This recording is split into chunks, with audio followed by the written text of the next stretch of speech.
So the Fuso grid looks like this. Garth Tander is now the only driver to be in the points in every single race this season. We've now had 19th. Jamie Whincup celebrating his 50th championship start this weekend. Last year, Craig Lowndes was in the top 5 every race here at Queensland.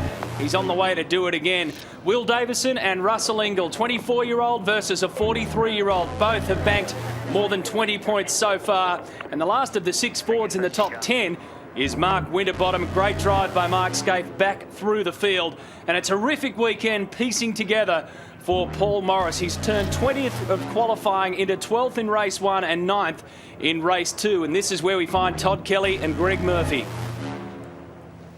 Some of the other guys back through the field. I guess, Neil Crompton, you can look at Jason Richards and Murph and say they too were some of the winners out of race 2, because again they had their fair share of their problems. And just there was the championship leader for now, Rick Kelly, the very first time he's been out of the points in season 2007.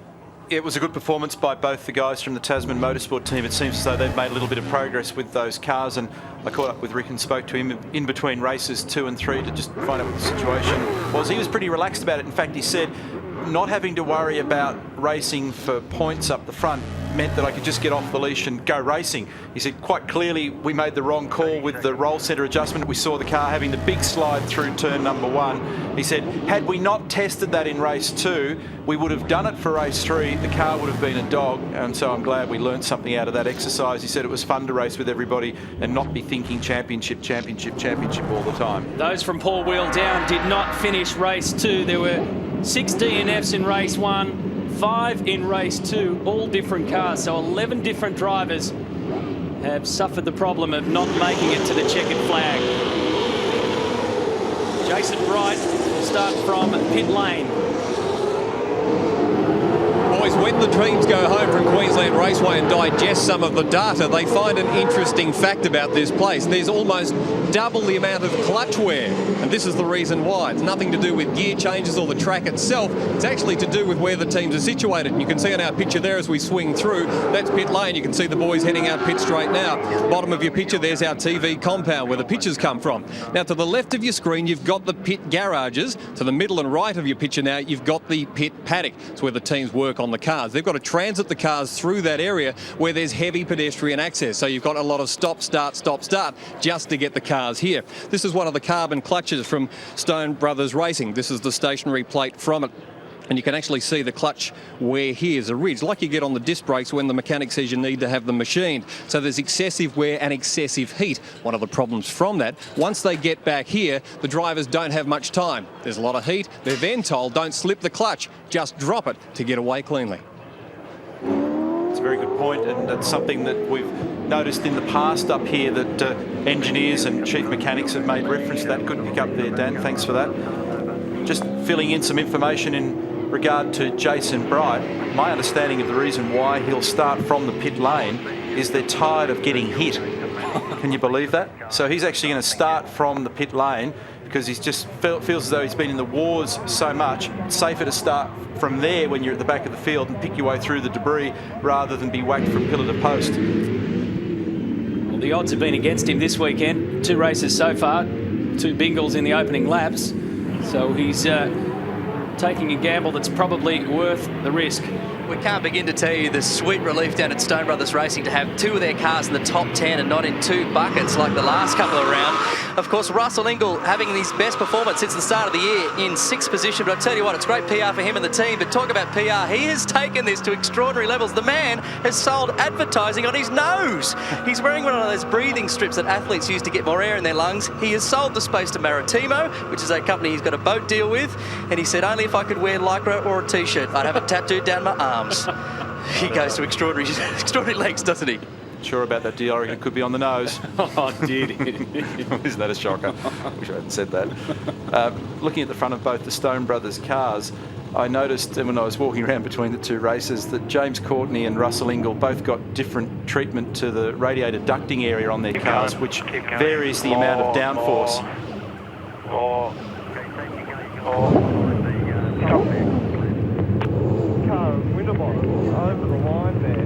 See those little blockers that are in the radiator area? There's James. He's got quite a coarse blocker in the bottom there beneath the Bosch sign. You look at Russell's, and it's a different one. It has a different lip on it as well. And these are the little trimming areas that the teams fiddle with to try and vary downforce according to the driver's requirements and make setups, you know, according to their own preferences. Mark Scaife starting alongside Mark Winterbottom. A few questions about whether Mark Winterbottom's actually across that little line. Off we go for the final race of round 7. Can Jamie Whincup get a bit of revenge back on Garth Tander from the start? Good even start by all front 3 rows. Bit of action going on in the middle. Tander covers himself into turn 1. Whincup goes with him. Courtney. Oh, James is out very wide. That's awkward for him. He'll have to lift the throttle there to just regain the line, and he has dropped a spot. He found himself high and wide. Winterbottom there with Ingle. So Mark Scaife has held on to his position down to turn 3. This is where the trouble normally unfolds, in the braking area at turn 3 in the opening lap or 2. There's Stephen Richards coming through the field in the Castrol FPR car. Pretty clean in the first 3 corners. Lead 3 cars have opened a margin up. I think Courtney's regained some ground there, but 5 or 6 car lengths or more opening up between those guys. Tasman Motorsport fellas battling as well. Max Wilson in there. And Rick Kelly coming up the inside. Kelly started from 16th. Good job, mate. Drive it straight, nice and smooth. Todd Kelly trying to make a move on Paul Morris. And Morris just starting to cover a little bit as they head down the inside. That was very close. Both of them actually getting to the dirt there. And that allows, sorry Matty, that allows Todd to end up in a real situation that's awkward, where Holdsworth was able to put a move on him, and he could drop another spot now to Murphy. Goes to show you how little things can add up to big issues. Amazing that Todd Kelly could hold on around turn 2 there, because he was all crossed up. Look at this, 4 cars into turn 3. Kelly goes wide. Rick Kelly has a look on the inside. Todd, Max Wilson, Jason Richards caught in the middle. Contact for Max Wilson. He's got troubles there on the front left. They all know it, they can see it, and they'll all buy into it. Todd Kelly's been absolutely battered from pillar to post there, dropping a pile of spots. Copy that, Max. Stay on it, mate. Stay on it. Valvoline Cummins car went off road for a 10 or 20 metres there before coming back on. Wow Racing wants to see exactly what the problem is. It's just the air dam on the front tyre on the front left-hand corner, so it's just having a rub. I'll need to keep a very close eye on that though. Don't need to burst the tyre around here. So Kelly slots in behind. Tander leads the race by 1.3 seconds. And in the course of the last lap, James Courtney has dropped from his starting position of 3rd down to 6th. You'll see it here. 4th now is Will Davison. Mark Winterbottom is 5th in the Alcon Ford Credit Racer. And there is James Courtney. Scaife behind him, then Ingle. Paul Morris is 9th. This man is now 6th. So he lost that position and then regained it at the start. And in the last minute or 2 has dropped another couple of slots. Scaife has a look rearward because it's Russell Ingle in behind him. He's just checking the margins here, and he plunges down the inside, looking for a gap on James Courtney. Ingle very close.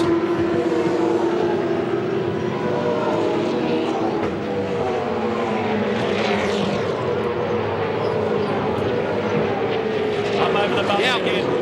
1.8 seconds. I'm just talking to Craig.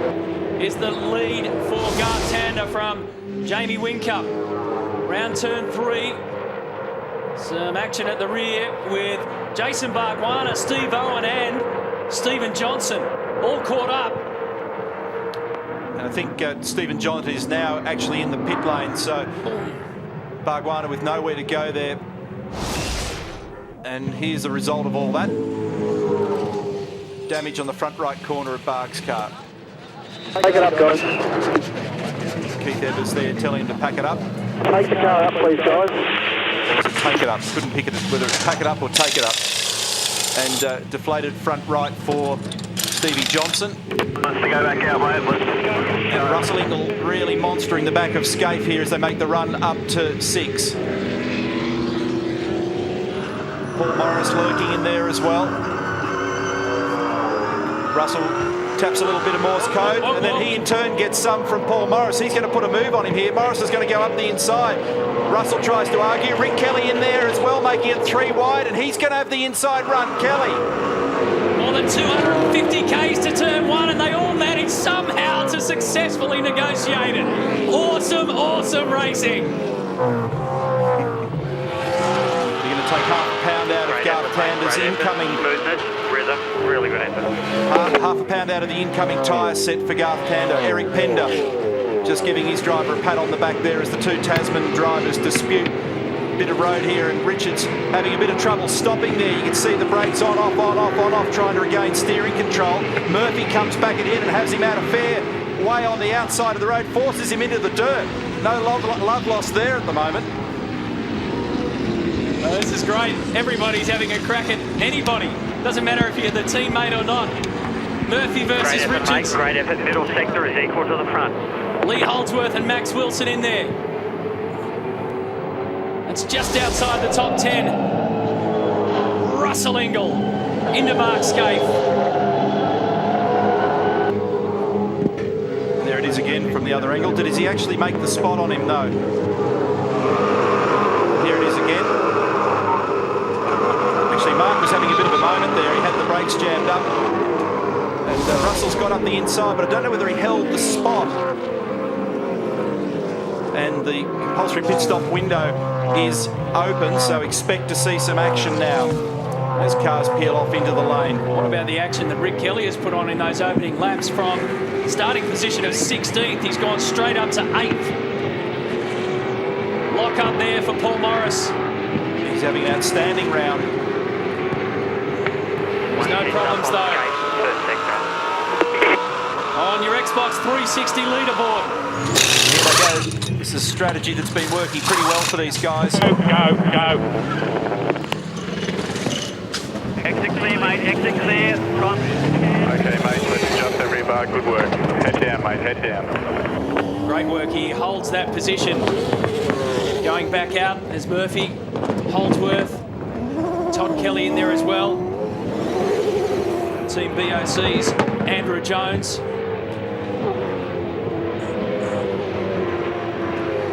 Just to go back and explain a little bit there, Garth all weekend with his incoming tyre set has been preferring to change both left-hand side tyres. Pardon me, most of his competitors have been changing the rears. This is Craig Lowndes. Okay, mate. I'll put your CBS light on. Leave it up. Retires only. Watch your speed. So there you go, retires for Craig Lowndes. That was Kevin May on the radio. Did a 1:11.9 just before coming in.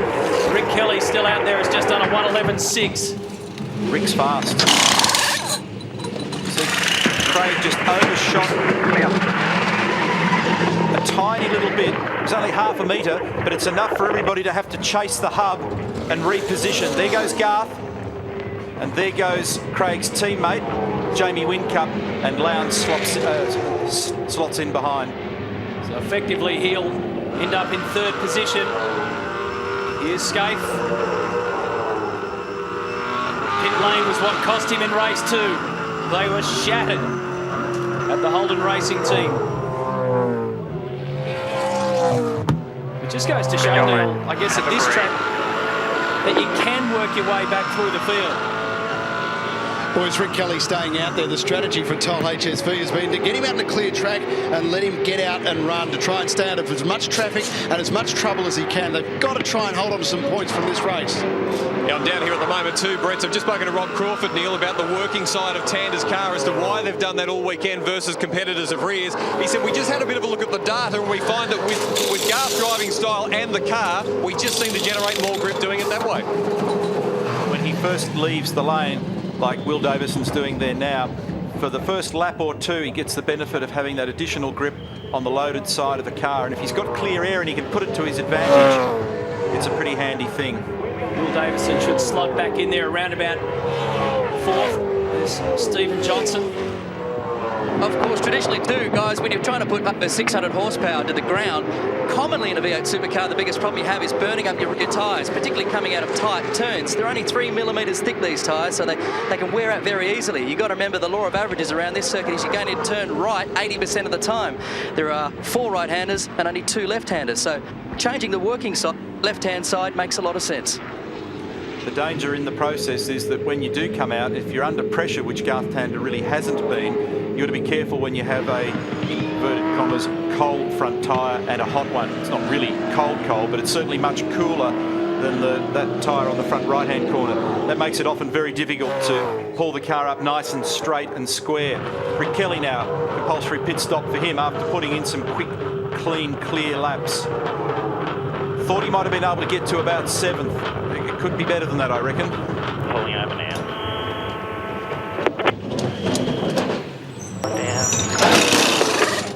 Nice steady arrival, right on the spot. Oh, working side for him too. Nice clean exit. This time easily. A lot of traffic, mate. Around that A lot of curve. traffic. Watch your mirror. He's going to come out with his brother here, is he? Or is that Mark? He'll come out in front of Mark Skate. Mark. So he's adopting the strategy that his teammate has been using for changing both left side tyres. It'll take about half, 3/4 of a lap for them to start to come up to temperature and, more importantly, pressure. Oh, very close here with the teammates. I think there's actually a reversal of positions there. Work, mate, now nice and smooth. Lowndes has got Win Cup. This was the move. Very, very clean. Those cars look nice and clean, don't they? Very shiny in it. Vodafone, 888 cars, Garth Tander and the Toll HSV.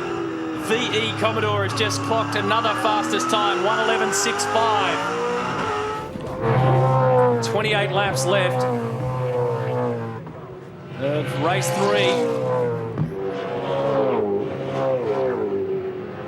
Russell started from 6th position. I reckon they've had a few little contacts. Oh, right up there. Have a look inside. Make sure Max is okay. Give him a wave. Bang!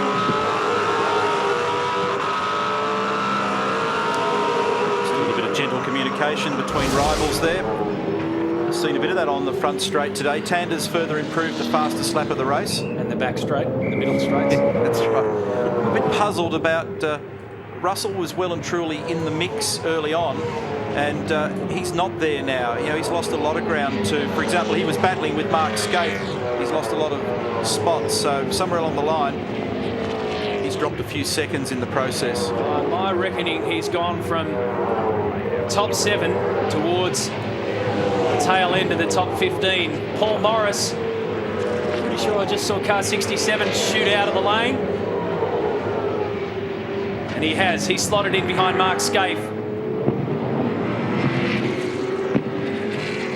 So we've had 4 drivers yet to pit. Jack Perkins from Jack Daniels Racing is the on-the-road leader. Stephen Richards behind him. John Bow and Steve Owen, and also add Jason Bright into that mix, who started from pit lane. Just looking into the data here, it appears as though Russell fared poorly in the battle with Mark Scaife and Paul Morris, and he also had a slightly long pit stop, about 3 seconds longer than normal.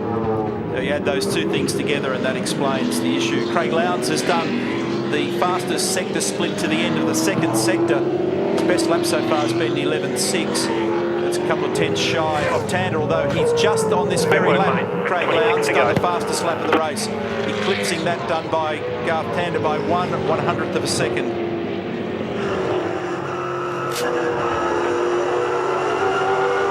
Gap 3.1, nice work. Looking a bit dark towards the west, northwest and northern sky at the moment. Chief, or should I say, race engineer for Craig Lowndes, Campbell Little, team principal Roland Dane. And there you can see those lap times I was referring to. So it's only 1/100th of a second Lowndes Tander. Very close.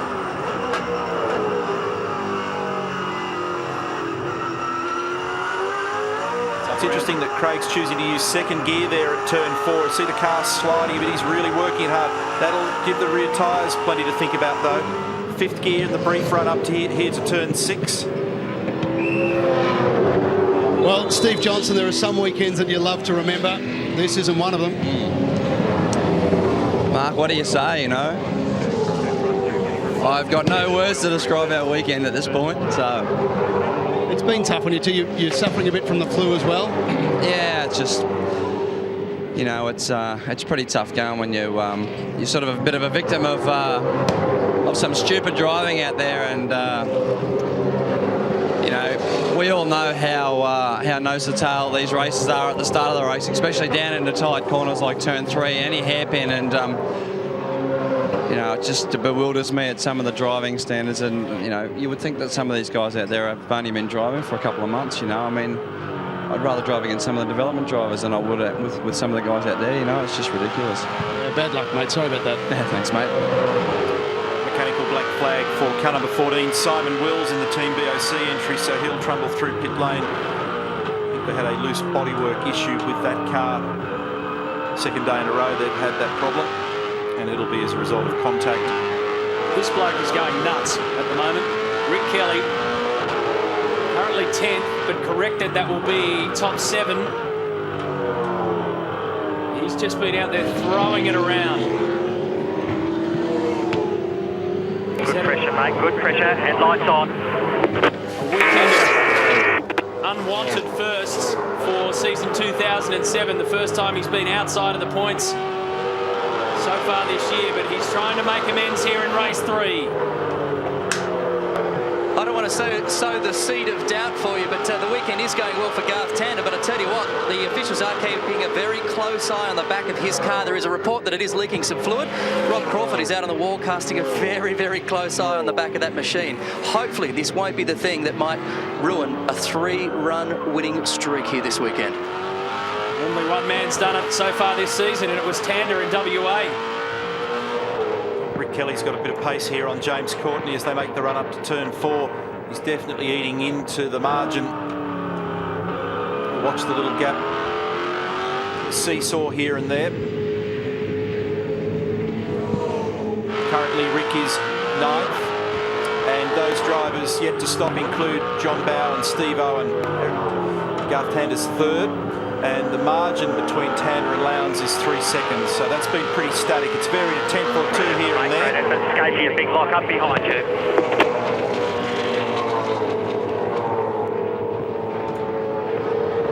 Well, boy, it's been a tough weekend for Team BOC. Andrew Jones is in at the moment. He has a drive shaft problem, and Simon Wills has a power steering problem. Both Team BOC cars are out. Simon Wills, a former winner here at the Queensland Raceway, won the Enduro with David Bernard. This is a good battle going on between Rick Kelly and James Courtney. Kelly carrying an enormous amount of speed at the moment and control. And he's got him. James just pinched the front right brake very late in the stop. You can see that coming from halfway down the straight, and so that's another one. No, James comes back up on the inside. That's not over yet at 4. And that'll put Kelly on the wrong side of turns 4 and 5, so he yields and tries to crisscross. Good move up the inside, but does he make it stick? No. Brave attempt. Good to watch. It was a gutsy attempt. Little error going into that turn from Courtney allowed Kelly through, and an error coming out of that turn from Kelly allowed Courtney back. I'm surprised that James was able to hang on the outside of turn 3 down there. He did a good job of that, because he just pinched the brake and got up high. Good job, mate, good job. Pressure, smoothness, patience. Pender. This has given Scaife some incentive to close onto the back of this. See how violently the car rocks on the sawtooth curbing on the outside of turns 1 and 2. Same here. It rattles through the car. You can feel it through the bones in your body. Well, James came into this weekend 11th in the championship. After race 2, he's gone up to 8th. Down at turn 3, he holds the position. Kelly, though, on the inside. Is this the time he gets him? Push him wide. It'll take him on that little off-road and on the dirt. Up to turn 4. Courtney gets the position back. Gave him a little bit of space, but not a millimetre more than he needed to then, Rick Kelly. And he has to. He's not allowed to force James off the road, and he's aware of that. So this is a good battle. And James is braking later than the comfort of his car allows, but the shape of that corner down at turn 3 means that he can hang up wide there in even that dirty stuff. You can see the gravel offline down there, and it just keeps him in the right spot. This one's a bit different though. If he gets too wide at 6, then Rick will get down the inside into turn 1. And Scaife's just sitting there having a chuckle, looking for a gap. Behind him is Jason Bright, who is the last guy in the field to do his pit stop. Correction adds Stephen Owen to that list. Although Owen's just come in even as we speak. 3 seconds still the margin, Tander to Lowndes. See whether we get another carbon copy here. Courtney's having to really brake super late in this car. Hasn't quite got the pace of Rick's car, but he's holding on at the moment. That time he was able to pull it up and hit the targets with his race line. And you can see Courtney pops out the other side with margin. So he might have even made a little adjustment to the anti-roll bars or the brake bias percentage control in the car just to alter the braking performance of the car. Just settles himself down now. He's got track position, and that's critical. Safety car. We could have a safety car here for Steve Owen. We will have a safety car. Out come the SC boards. The yellow flags are flying. The car is well beached. That's a turn 1. That's right down there in front of the big crowd that's building down there, and it has been building all weekend. It's an awesome place to watch. So, yeah, he's gone in through turn 1 and shot across. The marks behind him, clear evidence. So thankfully he stopped before the wall. And I'm pretty sure that that was his out lap from his pit stop. So Steve Owen in the Autobahn entry. This will hopefully explain it at turn 1. Shoots wide. Now it's a matter of holding on. And the gravel does its job. At that stage, it's a bit hard to see. He might have been forced wide by other cars, and it's very dirty offline down there, or maybe they had a problem with a wheel. Look at his mirror dangling off. He's had a little rub on the side there somewhere. You've got 3 tyres now, sir, Michael. This will be interesting to see what happens at the restart. Typically, when the cars are bunched up under the control of the WPS safety car, we get a little bit of chaos off the back end. Lead left and burn some fuel stuff. The voice of Jason Bright in the background. Effectively turns into a test session for him. It's been a pretty gruesome weekend. James Courtney getting advice at the moment on anti-roll bar adjustments in his car.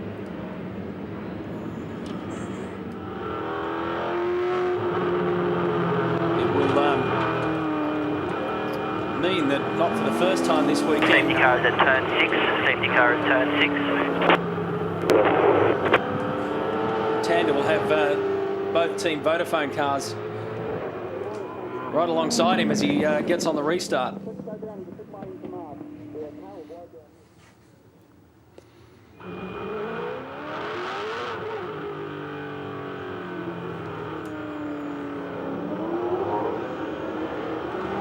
Drivers doing their level best at the moment to retain heat in the brake rotors, the rims.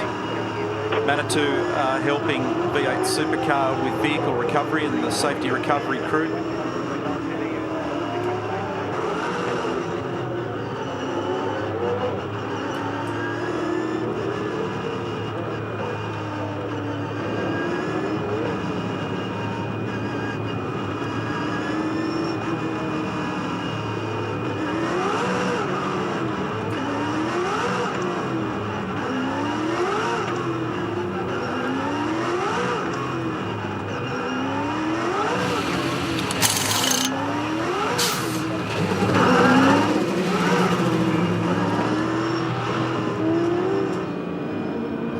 To put Steve Owen over towards the fence, which is it steering weird? Looks like the front left to me looked very strange on that car.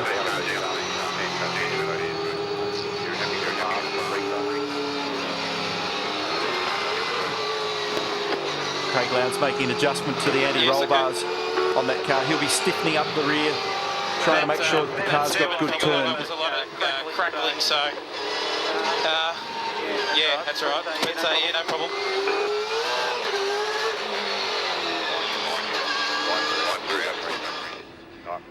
Expect the lights to go out, they aren't out yet. But watch your gap, 5 cars, watch your overlap.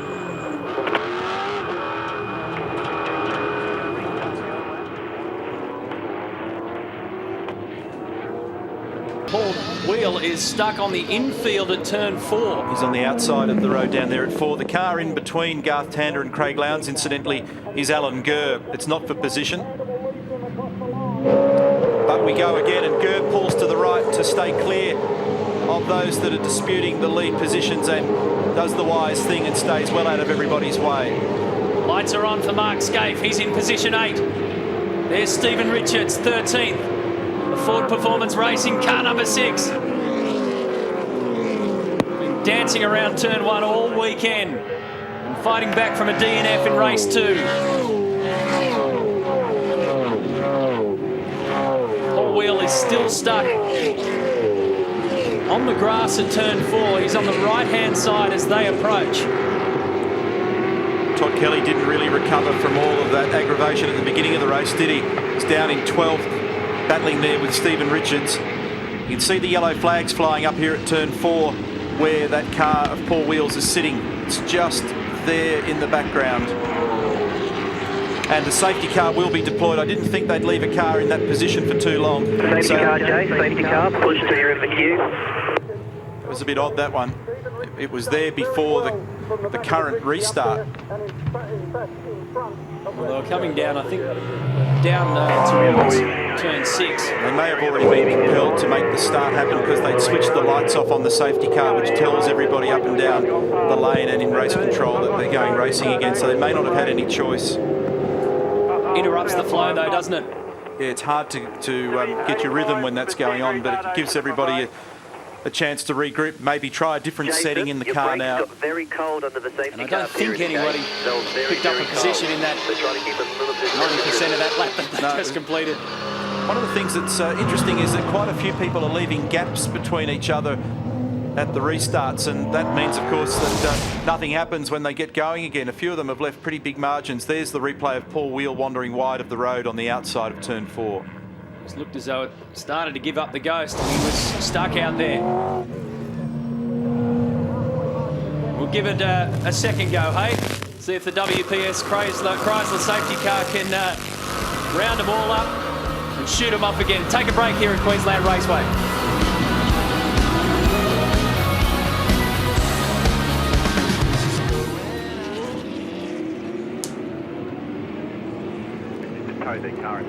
James Courtney's currently in discussion with his race engineer. They're trying to come up with the right combination of anti-roll bar settings at the front and rear of that car.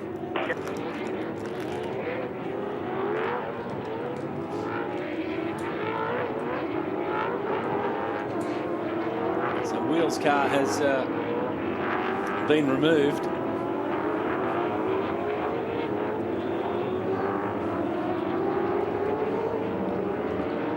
I'm really surprised, as I said before, Paul Dumbrell with a broken finger this weekend and Paul Wheel driving his car. Okay.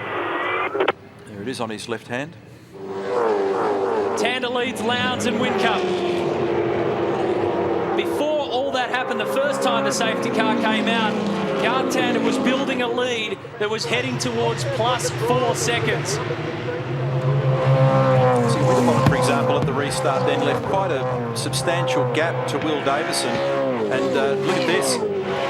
Kelly on James Courtney up the inside at turn 3. And that's the move that he's been trying to make work for quite a while. That time he went along with Mark Winterbottom as they carried the speed down the back straight. Courtney tries to fight it back. He won't get it by turn 4. So Kelly moves up into 6th position. James has been working away on the front and rear anti-roll bars, trying to come up with the appropriate balance setting for the car. And looks a bit vulnerable right at this restart scene. He's dropping off the road here and there. That'll mean that Mark gets a run on him here up into 6 as well as we look rearward. Look at this, Scaife down the inside, he's got him and makes contact. So as soon as James went wide of that ripple strip, and James will drop a few spots here, as soon as he went wide on the exit of 5, it hurts his exit speed by a couple of kilometres an hour. A new mark could have a lunge at him. In the course of that lap, James Courtney went from 6th down to 9th, and now Paul Morris is behind him in 10th. Scaife's there in 7th. Greg Murphy's having a good run. Boys, the problem with Paul Wheel was indeed oil pressure. So the problem is terminal. They've switched it off, as we can see. I'll just head down to Jimmy Stone. He was talking to me about changes with James. They may well have gone the wrong way. I'll feed you back in a tick. This is the move from inside Mark Scaife's car. You'll see a little bit of a whack here. Back out of my way.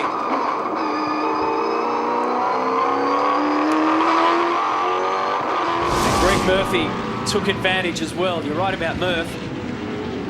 Up to 8th. Started this one in 12th position. Started race 1 in 26th. Yeah, it's the first time we've seen in a while. Greg's had the gear underneath him to get the job done. And he's having a battle with Mark Scaife there, and Stephen Richards mixed up with Paul Morris and Russell Ingall. These fellas battling for 10th, 11th. Ingall again up the inside. He and Morris were having a bit of a battle earlier.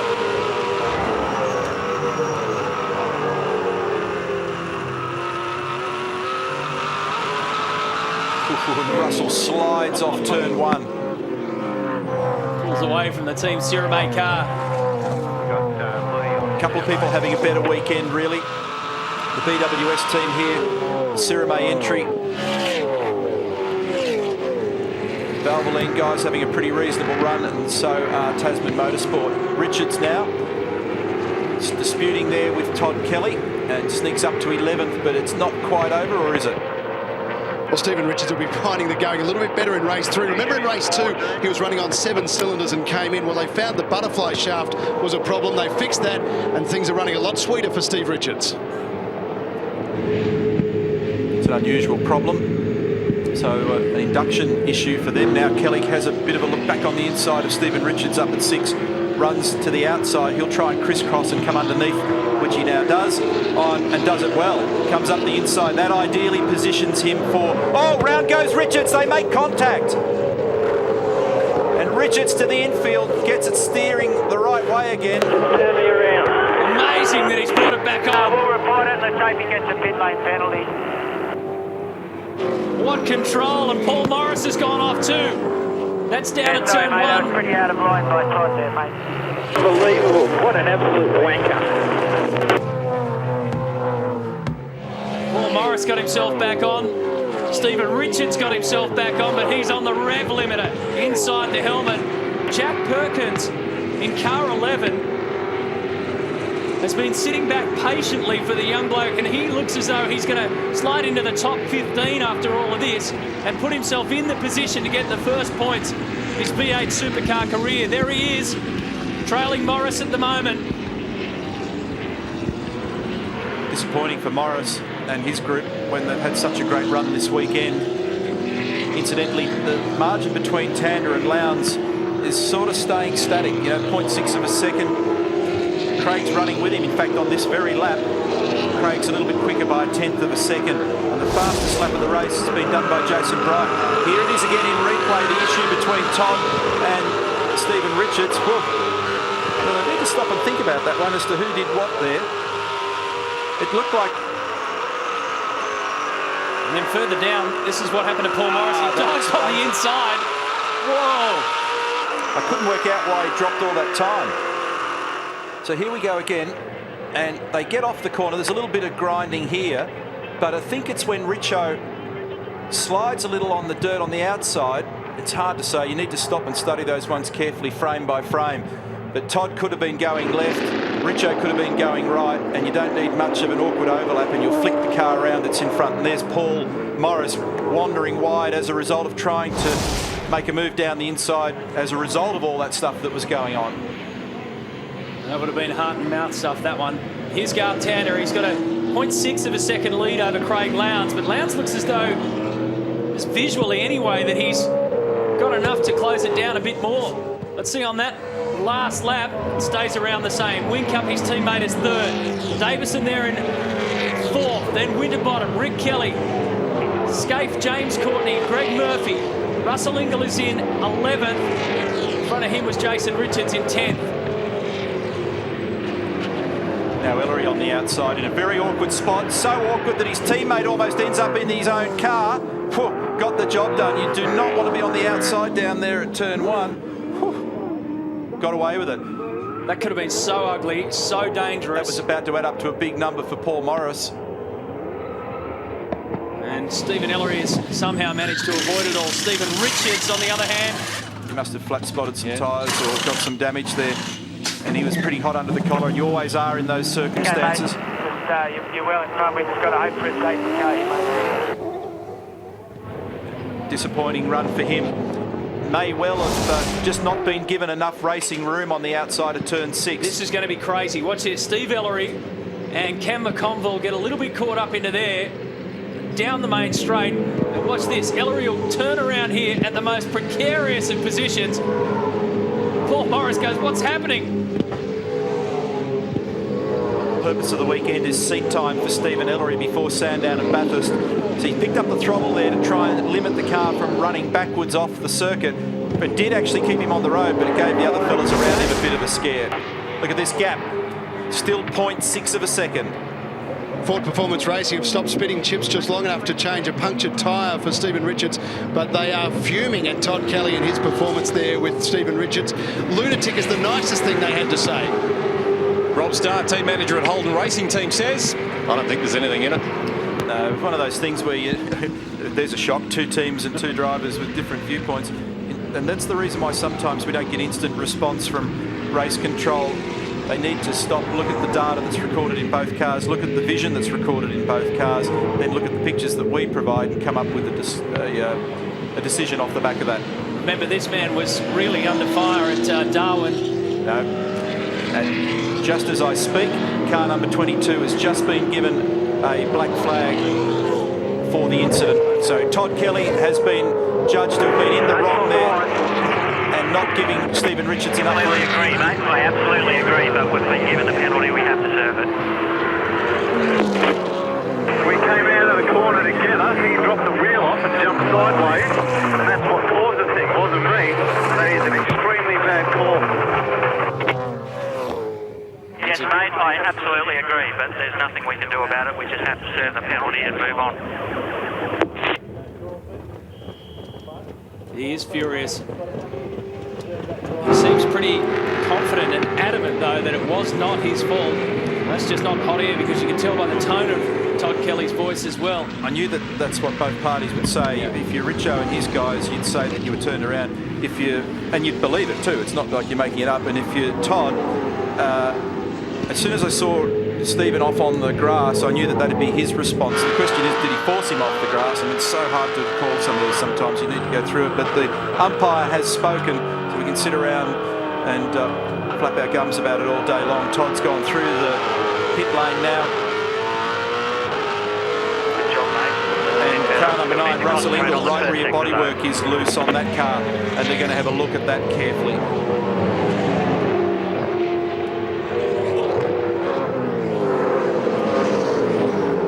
Neil, you know how tough it can be concentration-wise at a V8 supercar. It's a long day, 3 races. It's up to 55 degrees inside. You're pushing the pedal, which is 70 to 100 kilos. It's a lot of physical work. The one thing you don't want is your concentration broken. It's a bit of a tough day in the office for Mark Winterbottom. There's a radio within the team that is staying locked on, and he can constantly hear a chatter in his head while he's trying to concentrate and do the job. It's like trying to go to sleep with a mosquito flying around your ears. It's really making it hard work for him today. And the solution to that, whenever that's happened in the past to myself or other blokes I know, is yank the radio cord out. And that's been done a few times. Sometimes it's been done even if there's not a microphone keyed open. Hey, this is worth watching, this little group here. Mark Winterbottom, constant chatter in his head, but Rick Kelly and Mark Scaife are behind him. And just noticing that Rick's car is sliding a little bit here and there in the rear. If you watch Rick's car in a couple of spots. It's just starting to skate around. I think that's given Mark Scaife some incentive to get back at him. He did the fastest lap out of that group in the last lap. He was 0.2 of a second quicker than Kelly in front of him, and Winterbottom further up. This is position 5, 6 and 7 you're looking at. Mark Winterbottom in 5th. Here's Scaife. Looks as though he's just going to bide his time on Rick Kelly. 7 laps remaining. Mark's definitely back closer to the back now of Rick. Good little battle, this one. So 0.6 between Tander and Lowndes. It's not over. Jamie Whincup just sitting in behind. He was the pole sitter this weekend. Will Davison's having an outstanding run in 4th, and he's shown great promise this year. Mark Winterbottom, then Rick, then Mark. James Courtney 8th after all that shuffling earlier. Greg Murphy having the best run in a while in 9th. And then Jason Richards. Here they are. This is the gap between key runners here. And you can see the margin between Davison and Winterbottom, and that was Courtney just at the back of this group. So on that point you made, Rick Kelly 12.6 that lap, 12.4 for Winterbottom, 12.5 for Scaife. Fastest man continues to be Garth Tander. He did an 11.8 on that lap. He was a 10th quicker than Craig Lowndes, and he's got the margin out to nearly 0.7 of a second. There's that shot again of Rick's car. He just caught the back end of his car sliding a little on the exit of turn 2. Scaife now is within striking distance, and you can see that Rick just getting a little bit defensive in a couple of spots. So on the one hand, he's trying to work at the back of Mark Winterbottom. On the other hand, he does not want to leave a gap open as an incentive for Mark Scaife. Gap 1st to 2nd. That just continues to seesaw in tiny amounts. What will be the headline after this one? Another Tander clean sweep? Or will somebody step in these remaining laps? Todd Kelly, incidentally, has gone through the pit lane, obviously, and popped out in 19th position.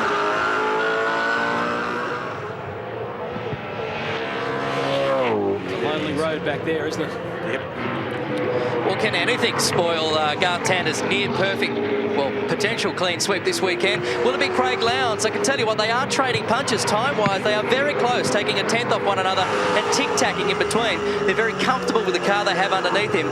Basically, Roland Dane said this: we are just sweating and hoping that Garth makes even a minor mistake, and we will be there. Can we trade punches with him on times? We probably just can't get there unless he does make an error. Neil, you've made a few mentions about Rick Kelly's car and the exit of turn 2 skating through. Just spoke to his engineer, Eric Pender. He said, look, he's just used the best of his tyres to get through the traffic, and now they've gone. Yeah, that's a logical explanation, and it probably kind of looks like that as well. This gap continues just to open and close a little between Garth and Craig. Garth was a little quicker on the last lap, and he just skipped away a little, although it looks like he's got that margin back a bit again. Yeah, Rick certainly pushed very hard very early, so that would definitely hurt the left rear tyre around here. This is turn 6.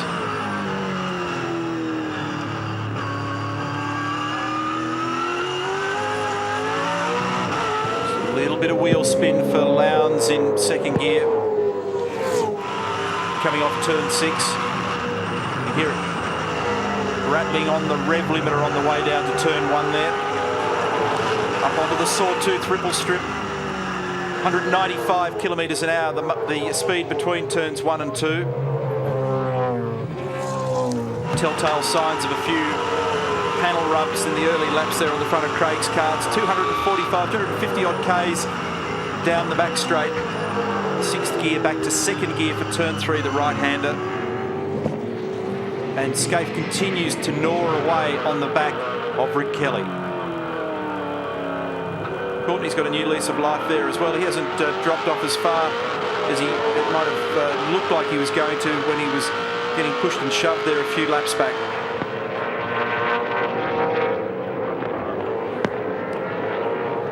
Steve Richards hopping out of the car. Terrible weekend. I'll try and get a word, but basically he's saying that the car's been very, very average into corners. They're wondering whether it's a tyre problem or due to the impact that shifted the diff over. I'll try and get a word in a tick.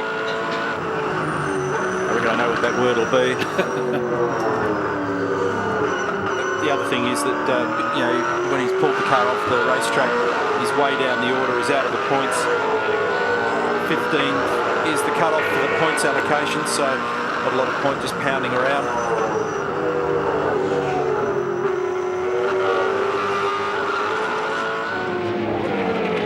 Russell Ingall is 11th. And that's Jason Richards just in front of him. A lot of dirt and rubbish there. Where did all that come from? There was a lot of stuff coming out from Jason's car. Then he must have just toured the edges of the road somewhere and picked up a bit of stuff. But Russell's all over him. Jason goes defensive down the back straight. Wherever he went off, he picked up a whole sand bucket full. Rear tyres are going on Jason's car.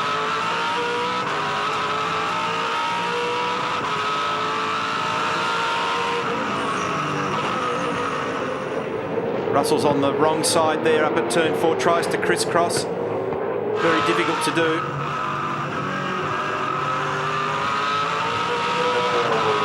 Couldn't do it at 3. Can he do it? The mirror image, turn 6. There's a bit of dirt and rubbish on the road down at 1 and 2. Drivers are being warned about it at the moment. So somebody must have run wide down there and carted a bit of rubbish on the road. Last lap. 1.3 seconds is the margin Tander to Lowndes. He looks safe. This is the battle for 6th. Correction, for 10th and 11th, and the one that we're looking at prior to that was for 6th and 7th between Scaife and Kelly. Half a lap to go now for these blokes. It's over. Tander has repeated what he did in 2006. Turn 3, it's still on here though. Kelly versus Scaife. That's for 6th. Going to try and crisscross him here and try and get up the inside. Courtney's in here as well. Whoa! Round he goes. Did Scaife do that on his own, or did James touch him? They were close. They were really, really close. Mark Scaife ends up in the dirt. What a weekend, though, for Garth Tander. A clean sweep and the championship lead. Congratulations. He's got everything he wanted out of this weekend. Craig Lowndes second, Jamie Whincup third. Nice work. We gave away too much yesterday.